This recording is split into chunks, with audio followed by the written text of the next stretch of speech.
These 32 youth from New Zealand, Australia, and Canada have just completed an epic journey that took them to all 3 countries in 35 days. They were immersed into culture, tradition, and history.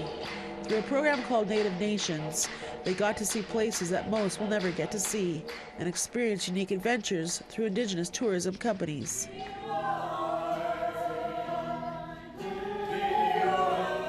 Tyler Fern Toy Toy is 16 years old, and she's from New Zealand. It's been a wonderful experience to be able to go to other countries. Like, I never thought I'd be able to come to Canada. Just life-changing. Native Nations was founded by Nadine Toy Toy. It all happened last year when she collaborated with other tourism operators at the World Indigenous Tourism Summit in Australia. That's when the program began. I've been in the tourism industry for decades, and my husband and I own our own Indigenous cultural tourism experience in New Zealand, and for the last 11 years we've been harnessing tourism for good to give back to our community, specifically the youth in our community.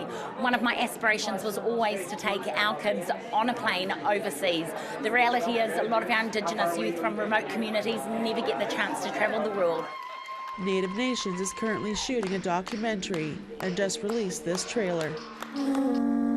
What are we going to do? Change the world! This journey alongside my whānau has been about tracing Indigenous footsteps. It means taking a leap forward into the footsteps of our ancestors by reviving the cultural aspects we once thrived in. It means uniting our nations into one, the way it should be.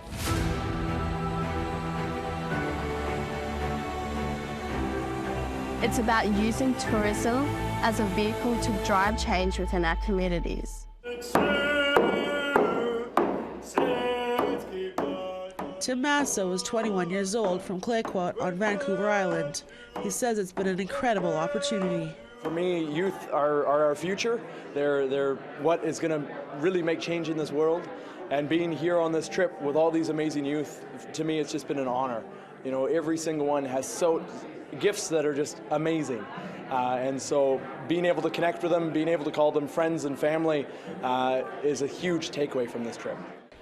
Paula Amos is with Indigenous Tourism BC. The youth, I've watched them grow over these days through 10 days in Australia, 10 days in New Zealand, and 10 days here where we've hosted them and been able to share who we are. We've met people on this trip that are like complete strangers, and now I don't know how we're going to live without them tomorrow because we're splitting up. And I'm like, man, I want to stay here longer. Just push yourself to go on to an exchange like this and do something out of your comfort zone, because you're going to make lifelong memories and learn about cultures you never knew about. And tonight is the final stop on that epic tour, and the youth from New Zealand performed their famous haka.